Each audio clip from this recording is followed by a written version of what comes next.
I think there's many ways of understanding this notion of social cohesion, but the way we sort of are looking at it now in the European context is really basically how do you create these communities at the grassroots level that are communities where people of different backgrounds and cultures that usually do not really interact, how do they not just live side by side, but come together, find ways to reflect together about the setting in which they live, their neighborhood or their village, and then try and work together towards the transformation of that neighborhood.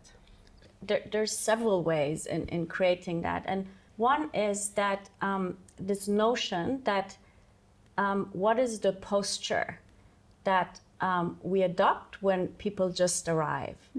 For instance, often we're speaking about sort of this concept of integration.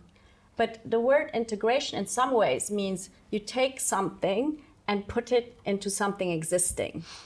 And that in itself maybe needs revisiting, because somebody who's just arrived, rather than putting them into something existing, maybe we see them as somebody that we can learn together with about what it means to build a new society, rather than having them come and learn from a society that already exists. And we know no society is perfect. So we would want to learn together with others how to build a new society. And you know it in theory, but you see it on a daily basis when you interact with people at the grassroots, is really this notion that everyone has capacity. And that we need to conceptualize everyone as being filled with capacity. And the way sometimes people are seen is through this lens of deficit. So for example, we're thinking of somebody who's newly arrived, we're thinking of them as somebody who does not speak the language yet.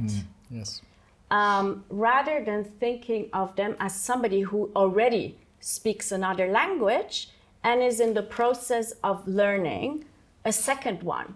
So for instance, the mother that is working, I don't know, or the father that is working 2 jobs and is raising his children at the same time, that is to be seen as a very, very resilient and resourceful person that we can learn from. And so this notion of service then comes in. How do we create environments, and how can community be communities where anyone who arrives is immediately thought of as somebody with capacity and can be of service and has a space that allows them to really explore together with others how it is that they can serve and contribute to where they've arrived.